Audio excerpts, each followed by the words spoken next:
And welcome back one final time for the day. I figured, you know what?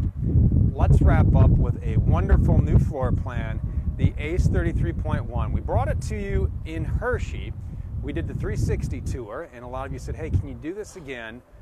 Minus the 360, get a little more in-depth, a few more details. So we thought we would bring back, by popular demand, you loved him with the Challenger this afternoon, so wrapping up the afternoon with us, our good friend Mark Andrus. Mark, I know you've been busy today. That's fun. We love talking to you. You're like crazy popular. You're like Facebook famous on Thor Motor Coach now. I don't know about that, but you know, all we want to do is be available and answer questions. So you guys, that's the main thing on this. I'm really excited about this. This floor plan is awesome. Well, this is my 7th year with the A.C.E. It's always been that 30-foot or less. I mean, this has got all the stuff on it, and it's just right at 33 foot with theater seating. And for you guys out there that own A.C.E.s, I know you've added theater seating, and I've been pushing, but this one has theater seating. I don't know about the other ones, but this one does have theater seating and a lot of different stuff. So the main thing I like to talk about with the A.C.E. is the brow. You know, you got so many people out there building a Class A with a drop-down bunk, and they say they got these big windshields, but, you know, most of them are taken over by a drop-down bunk. But with the A.C.E., it's going to push your bunk forward, and it's also going to keep the sun out of your eyes, but you have storage around your drop-down bunk. So the difference in that, if you've got another family or even your kids, they can store all their stuff up there so they're not stored in the back. But the main thing I like about this is keeping the sun out of my eyes in the morning, and you know, and stuff like that, and you just don't have extra windshield up there for rock chips. Outside we got our side view cameras. We got our trucker window, which is incredibly helpful, especially when you're driving this. The one thing I find is this is great because everywhere you go, there's construction, man. It's orange barrels, it's orange cones. You don't know who's going to pull out in front of you. Well, you know, the animals like it, but the main feeture of this is a safety feature. Well, if you got a guy over here on a Harley, you know, that camera is not going to pick him up. A smart car, or maybe a smaller car that's out just that you don't see. But I always like to say that a quick glance, it'll save you. But the main thing is all this stuff's framed out with aluminum, too. You know, if you look at all your entry-level Class A's and you take out a window or you know, any kind of hot water heater furnace, most of that stuff's sitting on styrofoam. Where all our products are sitting on aluminum studs. And I urge you to look into that, because with an RV flexing and stuff like that, you can't just route out an opening and use the window as framing, because water will get in the sidewall. So we've got aluminum stud with anti-wicking across that to keep the water out, along with the seal like every other RV. But we have 2 barriers from keeping water out of the inside of the wall. I know you used to do a really cool trick with your name badge. With the EGS steel and strap, and that's everything's mounted to EGS steel strapping. So we do a lot of good stuff. Moving down, when we do rotary latch now, I've seen a lot of customers complain about the old style lock. And the reason that lock, we don't use it anymore, is you have to change your strike plate for levelness or temperature. And this is an automotive style lock, so when you get to the campground and you put your jacks down, it's not going to bind the door up. It's not going to, you close it and get locked out of the RV. I've seen that a few times because it doesn't have all that mechanism to fail. We've been doing this, and don't hold me to it, 17 and a half and better. So we've made this change a while ago, and it works, along with a lot of different options. I mean, we've got the one step. We integrate our steps inside the camper. We don't have 2 or 3 power steps rolling out of this coach, so much easier to get in and out of, stuff of that nature. Let's walk inside, because this is a great layout in here. Mark was talking about the theater seats, and we do. We have the theater seats, we have the booth, we have the couch. So it was one where the design team put it together. They just took the best of all worlds and put it in here and opened it up. Well, if you find a complaint on this RV, the only thing it might be is it's 33 foot, but that's just not going to hurt you getting any parts. But we put the TV across from the theater seat. Yes, we could have went with a window back there, but you have to remember, we could put a drop-down TV in a window, but when you keep adding stuff, you get up into like a or a Windsport or Hurricane 34R or, you know, other models. Right. So keep that in mind, but we still got the option of having this other TV. So if you're entertaining, you could switch the football game to this one and leave that one alone, or have both of them rolling. But the idea is to have the best of both worlds. You've got comfortable seating in all areas. You've got a big shower, big wardrobe, king-size bed, all the good stuff that you need in an RV. 2 ACs in this one. 2 ACs, that's an option on the ACE. You can add 2 ACs. We build all these with a 5500 2 ACs, but in our shorter applications, that's not as necessary as most people think. We've been running 30-foot Class A's for a long time with 1 AC with a 4,000 ONAN. So, again, you know, a guy that's down in Florida or Texas, I get it, maybe 2 ACs, but I'm up in the Northeast region, and a lot of my guys just dealing with 1 ACs with a 4,000 ONAN. So keep that in mind. But with this application, you would want 2 ACs with a 5500 ONAN on it. As we walk on back, we got our control panel here. I always like you always have a trick. Well, we do. You know, with the slides. It tells you everything. If you guys are wondering on a reset, you know, let's go through that real quick. Yeah. So it's all the way out. The biggest thing you can do wrong with a SwinTech slide out is not hold extend down for both motors to fully retract. As you heard that last motor. They weren't out all the way. Right. So what happens is they get out of sync. So if you guys, when you let your slides out or in, hold retract down, and when you hear both motors stop, give it that 5, because you can hold this down all day. Yeah. It's not going to hurt the system. But when you come into a retract mode and one motor hits and the other one doesn't, they get out of sync. Yeah. Now to resync that is 6 noises.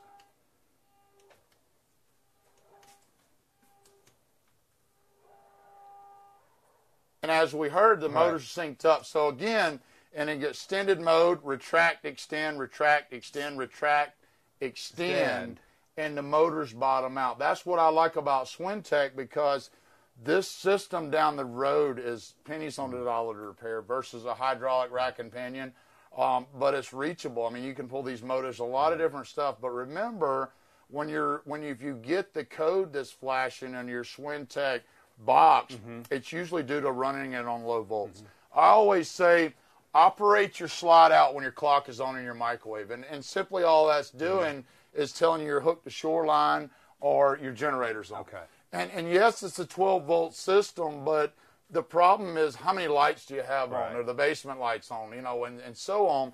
So you have a motor in each side of the slide out, and one wire feeds it. So what will happen is one motor will get more power. So start your generators. Okay. Plug your coach in. When you get to the campground, you know, the first thing I always say is set up right. You know, plug the coach in, level the coach up, and maybe get out your stuff before you open the slides. Right. It's a lot easier, but make sure that clock's on. And remember, if you get a SwinTech that's coming in or not coming in right, to reset it, remember it's 6 sounds. So up, down, depending on what way you're coming? If you're all the way retracted, it's going to start on extend. If you're all the way extended, it'll start on retract. So, again, it's just 6 noises back and forth, and all you're doing is letting the system know that you want the motors to sync up. Right. This is works lights out. A guy at Hershey came up 13 ACE. Said, Mark, you know, I took it to the dealer, and they this, that. And I said, I know what it is. Yeah. Call me, but don't fix it till you get back to your coach. If you fix this, and don't call me while you're doing it, because I wanted to hear his reaction. And he got back, fixed it like that. And you're talking about a dealer that didn't know or something like that, where a lot of this stuff is on our YouTube that we talk about and the reset modes. But remember, the only reason you'll get to that point is not hold and extend until the motors finish or retract. And remember, your driver's seat's really the only thing you need to pay attention to. Make sure that's forward. Make sure there's nothing laying on the ground. And we design our coaches where they're not going to destroy something, letting the slides in. Maybe a drawer might be open at the bottom. That's it. But the driver's seat is your main focus to watch when operating slide outs. No big rocks in the floor, something like that. But I love this system because, for me, I can overcome any issue in the field. Yeah. And the owners can too. They just have to, educate themselves of what they're doing wrong. Just do some research. Just do some research. Check us out what we're doing. That's why we're doing the app. That's why we're doing all this good stuff. So good stuff here. Again, I'm going to point out one more thing. Yeah. There's so much to talk about here, but as you see, it doesn't say tank heaters. Right. Okay, so in a Thor Motor Coach, when you see this panel in there, even when there was an option back in the day, it would have a place for tank heaters. And simply you turn those on, and it's a coil running through a pad on the tank.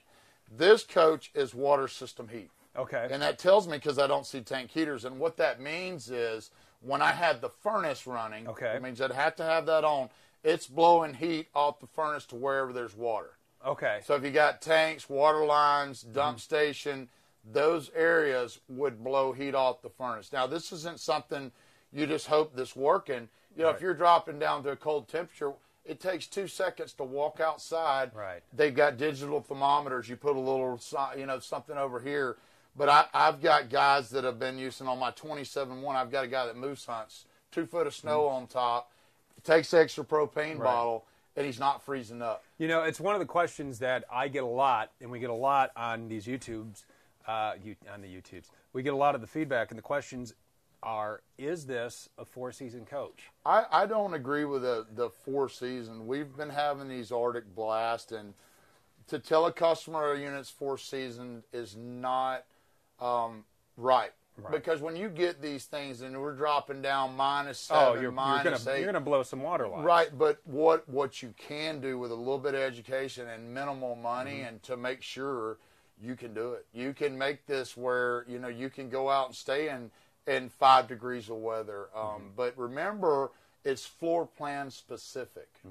You can't just think one way or another, but the way I always think about it is if you have a full wall slide over a dump station on an ACE or a Hurricane or a wind sport, we can't run the duct down because the rail's only 7 inches. When you get to a Miramar Challenger Outlaw, that rail's 13 inches high, so we have room. They're all water system heat. Okay. So there's several different ways to do it, but just, you know, reach out to us and find out, because with water system heat, as long as that furnace is on, you're not going to freeze up. And that's the beauty of it. Let's take a look in the bathroom here. We got a large bathroom. Biggest shower that I offer. You know, I get a lot of pushback with the vinyl curtain, and I urge you guys to look at this for a minute. I could pop this thing out and throw it in a dishwasher. It's not going to rattle going down the road with glass. But if you have glass shower, the glass has to roll back in here, so you're taking up shower.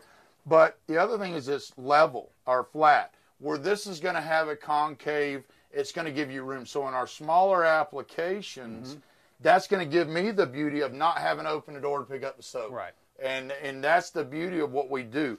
We have the shower pan that's going to come up behind your wall, no caulk needed. And, you know, the floors are solid. And I've been out in the debris today. But, again, the only place we make them soft is around the drain so you can access it to fix it. So that's the only place that it's not going to feel solid, so you can get in there and fix it. So again, use your you know, when you're doing this, do your research. GFI reset here. So if your outlets aren't working throughout, if you're on generator, it's either fuse or GFI. You know, the other so little things like that'll help. The other thing that we added, and it's really just it's simple. Sometimes the simplest things are the best things. Is the Siphon 360 on the roof to keep the tanks fresh. I know Richard was asking about that and how it works, and it's a simple contraption, but the way it kind of creates a little vortex and just keeps the smell out of your bathroom. Well, and another thing I want to recommend, you know, if you're at a campground and you're directly hooked up, full hookups. Right.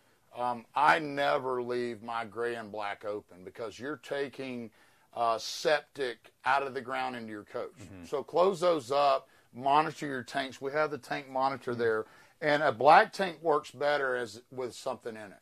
So if you got an empty black tank and you use the restroom, it's actually worse than having it closed, keeping some fluids in there so when you dump it, it all comes out. Okay.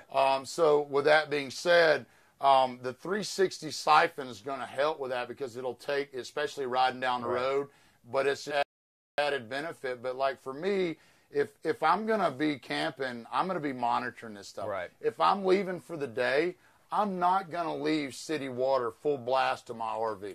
It takes 2 seconds, walk out through, because you never know if you have a problem at the campground, a power surge, whatever it might be. So protecting yourself while you're out and about, it only takes minutes, and knowing's the battle. But if you leave that black tank closed, the gray tank closed, and then go out, you know, as you're messing around the next day, you get a lot better dump. And we have tank flushes on all of them.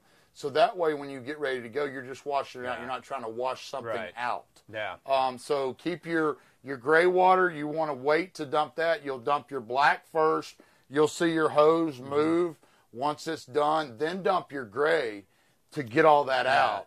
And then come back, hook your hose to your tank flush, wash out that tank. Also, for you guys that haven't done your maintenance, you put a 20-gallon, 10-gallon, or a bag of ice in your tank, your black tank here. That's going to clean up that tank as you ride home. As the ice melts. You just take and you flush? Nope, just close the outdoor thing, take a 10-pound bag of ice. Dump it in the toilet. And put it down in there. And when you ride home, the ice it's cleaning up, and then make sure you dispose of it right. That's a great tip. But that's very inexpensive, and guess what? It's not putting chemicals out into the ground. That's why we love talking to you. Let's take a look at the bedroom. Got a king-size bed back here. This couple. Is that you? Oh, man. I certainly hope not. Love that haircut. We had to pay for that. She looks happy to be here. She's like, who is this guy? Well, the other funny thing about that is has all the, we send this with our open house units to our dealers, and so that a dealer actually gets to have that. I think this company was like, we need to find the creepiest couple we can and make her angry and put her in this picture frame. Wow, that's our dealer's dollars being spent well, right? So 12-volt outlet, king-size bed, Denver mattresses. You know, a little thing I want to point out is this. You know, Kathy over our design team put this in place, and I spent my life picking up bedspreads laying in the floor. Now we have this where it wraps around, and it's going to hold that. It's fitted. And, you know, salespeople love it now because it shows they don't have to spend their day making up that. But again, look at what we do that's different. You know, if a guy's out there that's got a trade in him or his wife's been picking up a bedspread floor for many years, that's a big deal. And again, you got your USB outlets. Slide outs have windows in them. You know, if you're up against one of my competition and you're getting a great deal, why?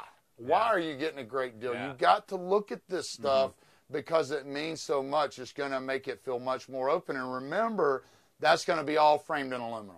So we're not going to shortcut that and just route that area out. Well, the other thing, too, that's important to point out is the way we do our slides is we take that piece of fiberglass, we cut out after we measure the slide, we set that aside.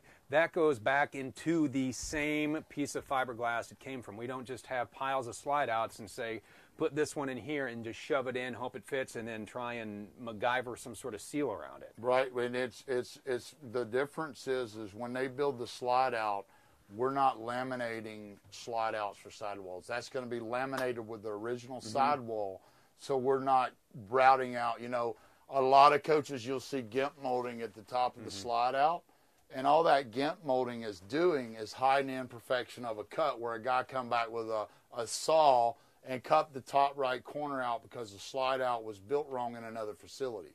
Where this sidewall is all one complete piece, and it's got aluminum studding around but it's already made like that. So when they make those 4 final cuts, pull this piece out and build the slide out, we know it's going to fit right. You got a few minutes to just kind of walk through the floor plans we got here? Yep. All right, we'll do that. We'll keep on talking about the ACE. We got to say hi to Michael in Hamburg, New York, and Kevin, who's watching in Bend, Oregon. Tracy, thanks for the thumbs up. Harold, thanks for the thumbs up. Hello to you, Keith. Hello to you, Ben. Chris, thanks for the happy heart face emoji. We appreciate that. All right, we'll just walk on over to this side. So we're going to walk down to the ACE 304, and this was originally came out 7-8 years ago. Okay. And it was a 29-2, and we redesigned some things in it.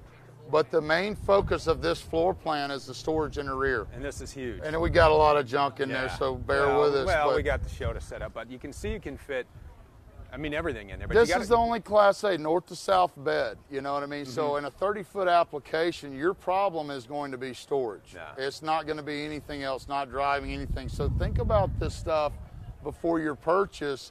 That, you know, where am I going to put the lounge chairs, the bikes, the grill, whatever. That's why I like this floor plan. I think this is our 7th, 8th year in building it. so it works. Well, the other thing too, when you have a storage bay that big, you can't just start shoving everything in there. You kind of got to gravity balance fill the for load, your fresh water tank. So if you need water, LP connection, 300 pounds capability. Some of ours will have a little pass through. This one doesn't. Outdoor TV standard. And again, now that we've gone with the sound bar, the only thing that's not framed in aluminum would be the power outlet. So we took the outdoor speakers out because you can't frame it out because it has power. But now sitting, everything in exterior open is framed in aluminum. Where you can look at a $250,000 diesel and some other manufacturers around the hot water heater return, they're just routing that out, throw it in there. Sealing it up. So just some more storage here. LED lights, nice pass-through storage. So fishing poles, whatever, it goes on through to the other side. Jack's got the D-ring. This has put us on the map. You know, everybody, I'd say 80% RV owners own pets. I have them. Run the leash up, tie that down. Hydraulic jacks. It's got the override. And you guys that are coming out to dead batteries, you know, if you leave your coach with a disconnect off, there's a lot of memory in coaches now with the new system. Okay. So just because you have the disconnect off, that's still going to run that battery down. You've got a couple of different options, but you could push this fuse right here and break the charge. And yeah, your clock might not be right, but your battery's not going to be dead. Right. So again, if you guys can remember, you come in here and just drop that fuse down, and when you hit that disconnect, the memory's not drawing a load off your batteries. And that's from Ford, so that's a pretty neat deal that we do. You know what? Well, let's answer a question here, Mark, from Gerard, who says, is the construction quality the same on the Ace, Hurricane, and Windspeed? They're all the same. The only thing we do in a Miramar, we change to a 2-inch sidewall. Okay. That's a different size chassis, but the main thing is all our units are built the same. All aluminum studs, all EGS steel strapping in the sidewall, 15-inch on center aluminum studs. So the only thing we're going to change when you get into a Miramar Challenger Outlaws is the sidewall is a little thicker. High density block foam, but that's the only difference in our construction, whether it be Chateau Four Winds and a 22-footer up to a Tuscany. And so that's a big deal that we're not changing stuff that our customers can't see. And the power sunshades that we have in the diesels, they're only the diesels. We don't have them on like your high-end Challenger projects. We do them in the Outlaw and some in the Challenger and the Class A application. Okay, so do that. Get to that question. Let's take a look inside the 30.4 here. You got the mud room coming in, extra storage here. Just to point out little things as we're going in. The things I like, duct work in the furniture. But again, the reason that this coach is on the map is the booth on the camping side. We went over that in a YT Challenger earlier today. You're not looking at the guy over here. You're looking at your campsite. Full privacy door. You got full bathroom. Got the nice round shower there. And that one has the glass door in it. Yep. Well, we do on a regular square bathroom with a glass door. It's not rounded. Okay. But on our other Ace floor plan, the only other one we do like this is a 30.2 bomb. Okay. And we had the question that we answered when we were in Hershey. The couple that was looking at the Ace and we were doing the walkthrough, they were asking, if they don't want the plastic, they can change that out. You can always change it, but remember that glass is rattling, you have to clean it. So you can always make changes, but in a factory situation, we want to build what works, and you can always have your dealer make changes. Following up, we do a smaller microwave. I like to point out things that make sense to me. You know, you might look at another RV that's got this huge microwave, but you're cutting down your storage. You might find a 30-foot Class A with a huge 4-door refrigerator, but doesn't have a pantry. So realistically, you have to think about this stuff because, I mean, you've got enough refrigerator space to, you know, a couple of weeks. But the main thing is you have to have pantry things so you're not putting it back up. And the same with the microwave. I mean, you think about, okay, how often am I going to be cooking in here? I know many years ago when I was a bachelor, I bought a microwave. It was the biggest one you could buy. You could cook a turkey in it. Right. And my wife, who was not my wife at the time, came over and she says, why do you have this microwave that's so big? I said, because I can cook a turkey in it. She said, have you ever cooked a turkey in it? I said, no, I heat up soup. So you got to think about what you need and what you're going to use and how you're going to use the product. And we still run the ovens in our smaller applications, and that's tricky because, You know, if you go out and look at I'd say 80% of your used RVs in the market, the ovens aren't used, but we still run it here. You've got the glass top that's going to extend that.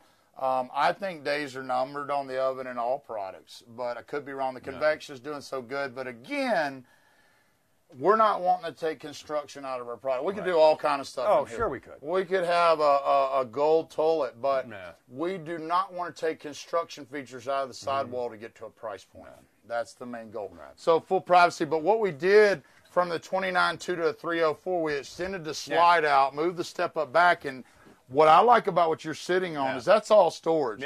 You're putting on the shoes. You've got a place to sit down there, whatever it might be, but you've got plenty of wardrobe, and again, I've got a nice step up. If you've got somebody that's vertically challenged, they could get in the bed easier. But again, north to south bed, to the best of my knowledge, the only one left in the industry. Think about it, everything's east to west. You got somebody who gets a headache during a trip, needs to lay down riding. It's a little more comfortable for something. I could sleep on the floor. But if you're riding north to south, the kids get tired. They can come back here. I do like the north to south bed. It's a great way because in the way when the slides are in, you can still get back here and you can still take a nap. Yep. So this is the 304. If I was in the market for a new motorhome, this would be something because it does everything for me, and storage being the main focus on this floor plan. All right, let's move down. Yeah, what do we got next? I think next is the 303. All right. This is kind of our bread and butter floor plan. All right. We're going to do the outdoor kitchen. Oh, now this one, Well, you guys out there with a 301, the slide out used to be over here. All we did was switch it to a 303 and put the bedroom slide on the other side and got the nice kitchen.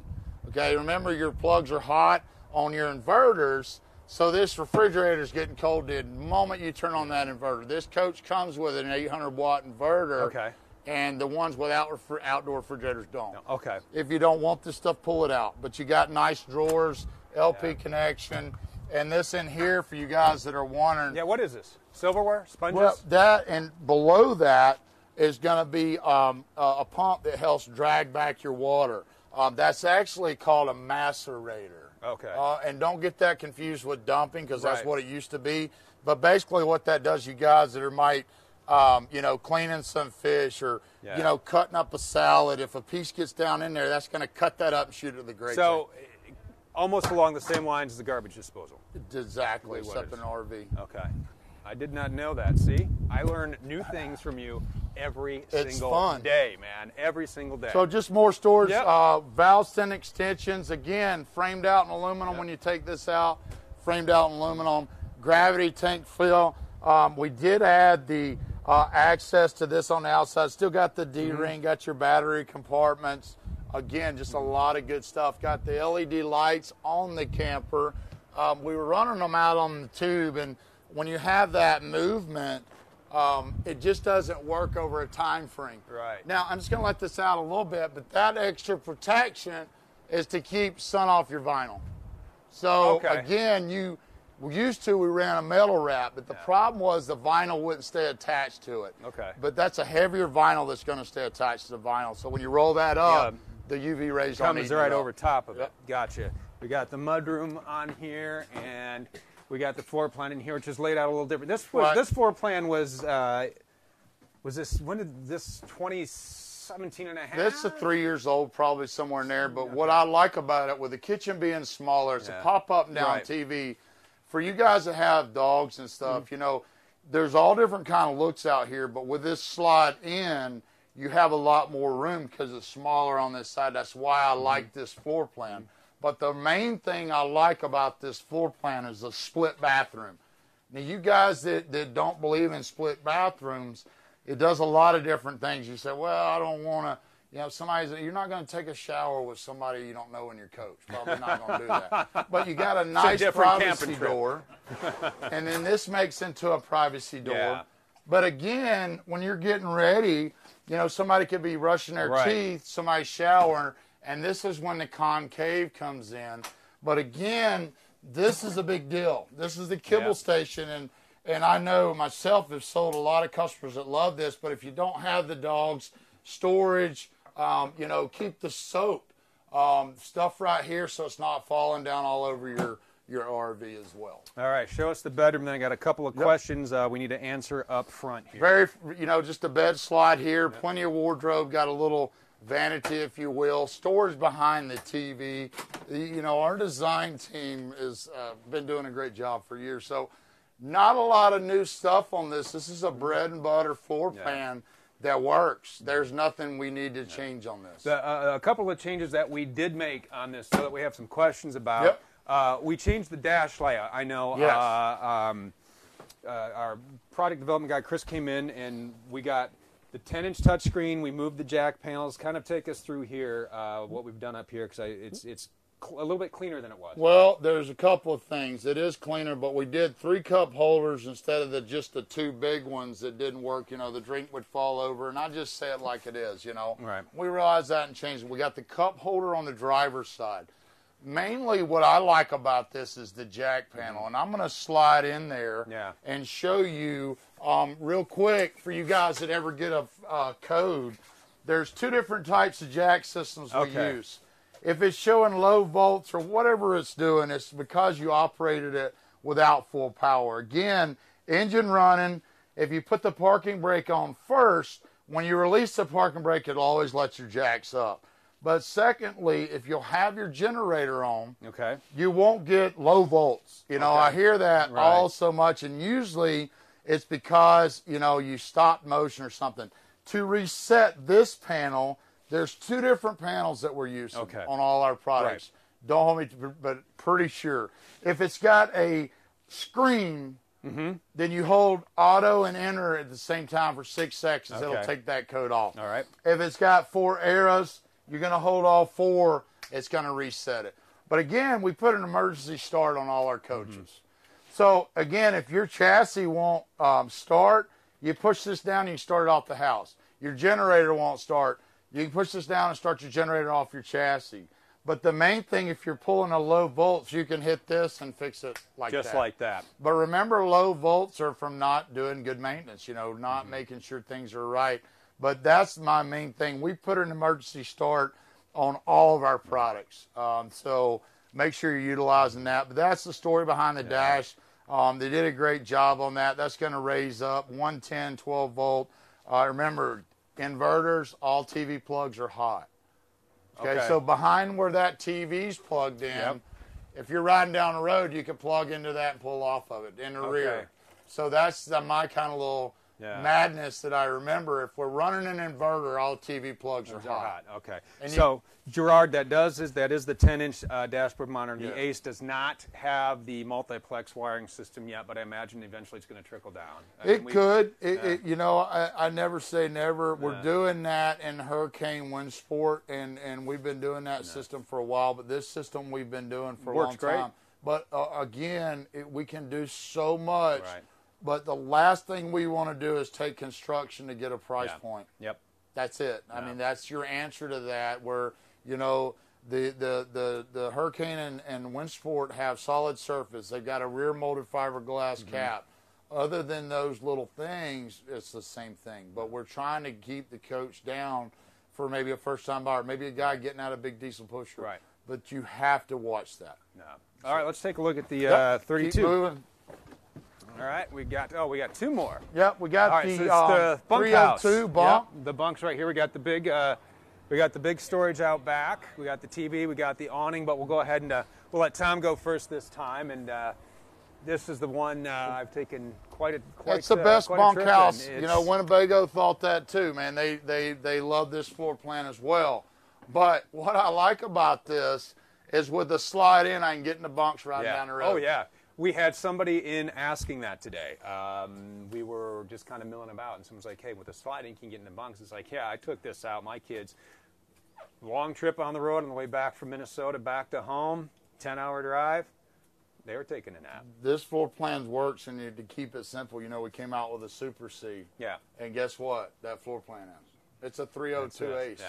Because we know that floor plan works. So, again, we're not just throwing some floor plan together and throwing it out there and see if it'll hunt. We're making sure stuff's right. So if you guys are concerned about floor plans on Super Cs, we ran that off a 29.3/8 and a 30.2/8. Well, that's one of the things, though, we do at Thor Motor Coach is we don't just throw a bunch of parts together. We think about everything that goes into the motorhome and the way that it's laid out to make it user-friendly. Right.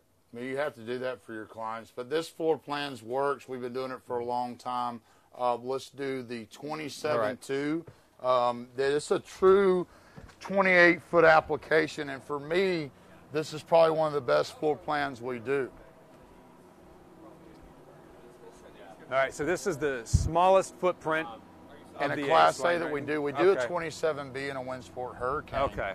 But what I like about this coach is this water system heat. Again, you know, you can look at a lot of things like the 302 we just came out of, tank heaters. But as we look up here, there's no tank heater thing, so I know it's water system heat. And again, pound for pound, this storage, the exterior on this coach works. It's got a ton of storage. King bed, flip up with below your knee on your bed. But we've been doing this now for 3 or 4 years, and it works. Slide in, and your bathroom is still not that bad. You've got a plenty of showers, still got the kibble station. But remember, as you're condensing down, you've got to give and take.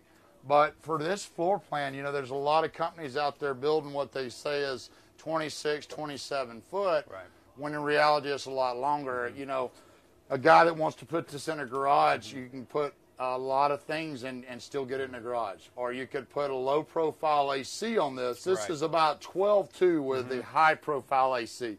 Well, a guy that's got an old garage that's 12 foot, he could actually go to a dealer and put a low profile and pull it in a 12-foot garage. Nice. There's no other Class A's that you can do that with. So think about that stuff. And this is not a truck chassis. You know, that's one thing I want to finish up with the A.C.E. Yeah. I hear so many times people, oh, it's just a Class C chassis. It's just a truck chassis. This is an F53 cutaway. This chassis here is a 16,000-pound chassis. Other Aces are 18. The only 20,500-pound chassis is for the new 331. So the difference is turning radius.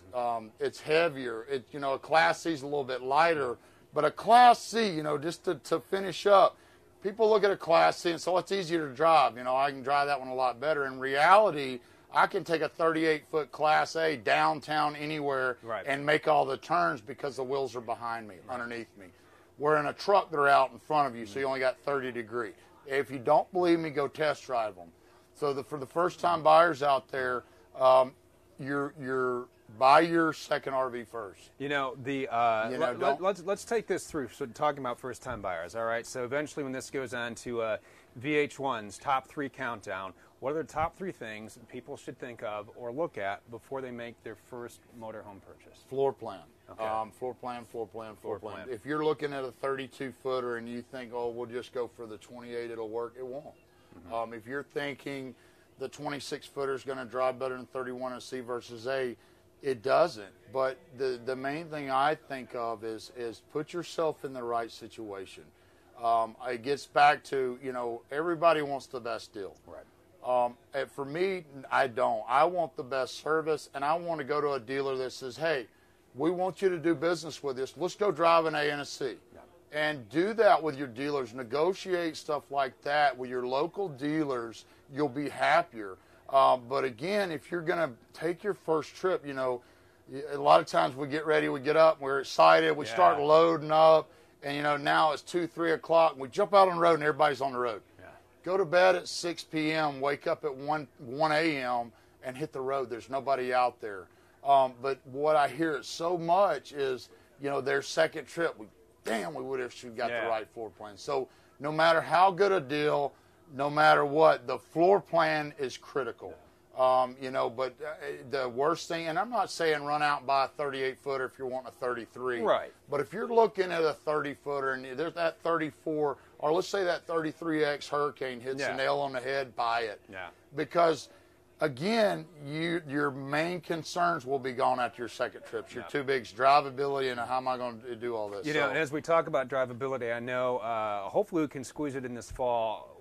We want to do, and this is your idea, and I love it, is a driving segment and how easy there actually are to drive, because you know all the tips, all the tricks, how to come up, where to turn. And so we're going to get my wife to get behind the wheel of a Challenger. And she's never driven. She's never driven a motorhome before. She's always been a passenger, but she has never driven a motorhome before. So we're going to put her in a 38-foot Challenger, or an Outlaw would be even better. Yeah. And show the differences. We're going to start in a parking lot, get her familiar with perception, and then go into it, get her comfortable enough, and then by the end of it, we'll be sitting back talking while she's driving. Yeah, and it's going to serve a great purpose to get a lot more women behind the wheel. I know a lot of ladies drive, and I think that's great, and a lot of times, you know, the guy wants to take a nap but feels he can't. Anybody can drive these. Mark is going to show us just how easy it is. This is, I mean, I can't tell you the number of, look at all these thumbs up for you. Cool. Awesome, That's awesome. Hello. So thank you, everybody, for watching. I always appreciate it. I always learn something from you. Hopefully you have as well. Mark was talking about, hey, go test drive up to your local dealer. If you want to find your local dealer, you go to thormotorcoach.com. Down below, you're going to find a little magnifying glass. Type in your zip code. It will pull up your local dealer. Don't forget, Mark, your mic's still hot. So I got to go make some money, all right, man. Hey, grab your mic off. I'll finish up in here. All right, cool. So anyway, go to thormotorcoach.com, and we are going to go to type in your zip code, magnifying glass. Your dealer will be there. Go to our YouTube channel, and you will find all of the tutorials we were talking about. Auxiliary start, Mark was talking about that. We have a detailed walkthrough on how to use that. So a great resource for you on YouTube. Keep it here on our Facebook page. We're going to wrap up for the day. We got a couple more things to show you tomorrow morning, and then we're going to wrap it up. So thanks for all your questions. Thanks for all your comments. Thanks for watching, and thanks for your business. We appreciate it. You guys have a great night wherever you are.